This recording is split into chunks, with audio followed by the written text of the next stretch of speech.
The Army used to say, be all you can be, which means be great and rise above the level of mediocrity. There is nothing wrong with striving to be better. But in the fitness world, striving to be better means trying to reach a level that is cancerous to your body, to your soul, and to your mind. Striving for perfection leads to chronic discontentment. And that, my friend, in the bodybuilding world can be deadly. This is today's Quick Hitter.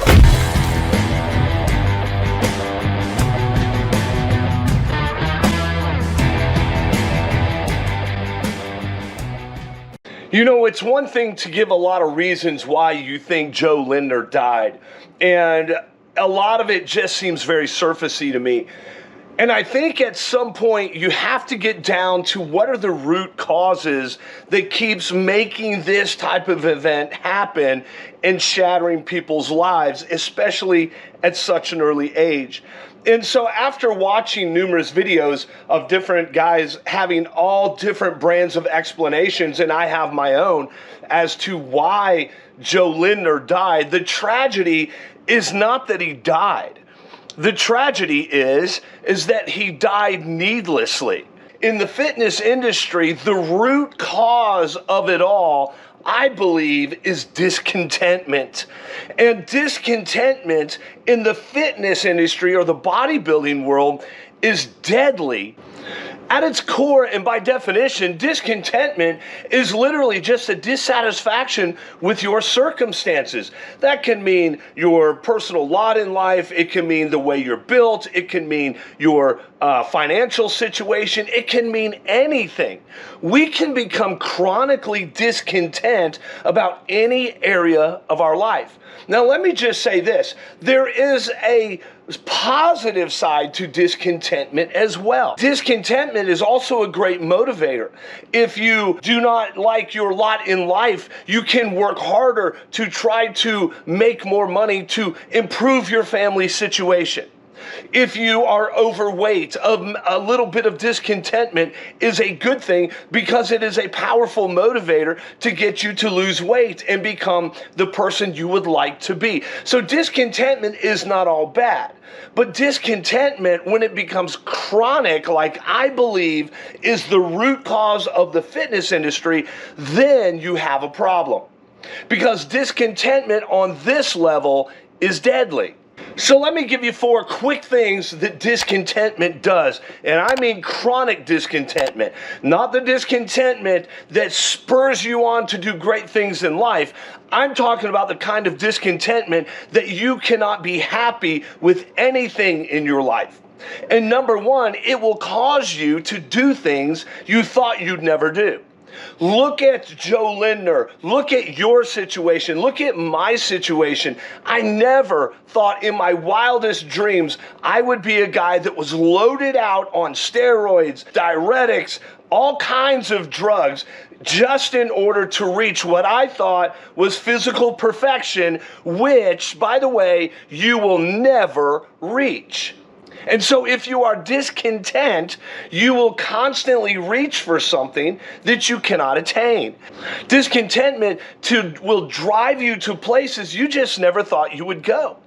The second thing I want to tell you is the negative impact it has on your mental health. When you are discontent, especially chronically, you can have severe impact on your mental health and a constant dissatisfaction and a focus on what is lacking or unsatisfactory in your life.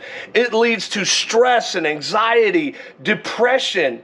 And so it will lead to a constant cycle of trying to do more, trying to go harder, being depressed because you're not reaching an unrealistic goal that you can never reach. And so it's like a washing machine. All you do is go around in circles and you never get out. So it leads to a lack of good mental health. I'm telling you, dissatisfaction is a constant striving and a never-ending cycle. You will never get out, and you will never find satisfaction or contentment or peace of mind. It's one thing to strive for something in a positive way. It's another thing to become so discontent that you cannot focus on any other part of your life other than this one area.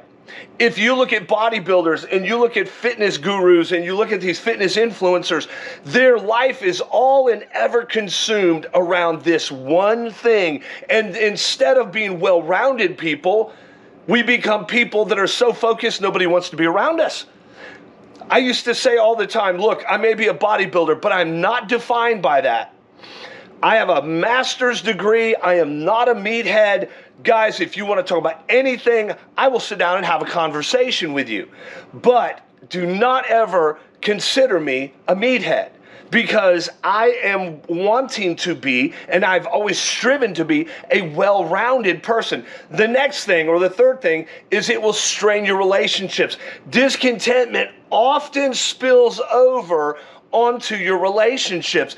It leads to a lack of appreciation for the people and the relationships in your life. You will project your discontentment on them. Bodybuilders are so discontent relationally. They jump from one relationship to another. Why? Because they see this body and they think that's great. Then they see that body and they think that's great. They're discontent, and they're chronically discontent. Why? Because they're discontent with themselves. You will never be satisfied. You will never find satisfaction within yourself. In the body, cells produce what are called free radicals. And these free radicals, if they are not taken care of with the proper nutrition or the proper medications, what happens? They lead to death of cells and early disease and aging, and they lead to an early death. And so this free radical of discontent in your life will eventually kill you. It will destroy your relationships, and you become overly critical of those in your life. Why? Again, because you are discontent in yourself. You'll become demanding and dismissive of those around you. Why? Because you see in them what you see in yourself. You will project on them. You will become so critical of them. And the fact that they don't measure up, it's because you don't feel like you measure up. We will lose the moments that we are given, and we will be focused so much on this one area of our life that we will miss the people and the joys around us. Now, the last thing is it hinders your personal growth. You will never feel fulfilled if you are chronically discontent. You will never get to a point where you look at yourself in the mirror and say, I look good. I like where I'm at. Rockefeller, when he was the richest man in the world, he was asked in an interview, how much money does it take to make you content? And his answer, just one more dollar. So discontentment will make you have a focus on what is lacking in you than appreciating and building upon what you already have. And so you will miss out on all of the good things, not just with yourself, but with those around you. You have to learn to be content within yourself. Now, having said all of those things, true contentment is only found in God. The Apostle Paul said, I have learned that whatever state I'm in, therewith I can be content. And so for me, I found my true contentment in 2019 when I got my life right with God. And that moment, I said, God, I am content with whatever I am and with whoever you choose for me to be. This is all up to you. You see, discontentment is all about who you trust with your life. Do not trust yourself, because you're not a good manager of your own life.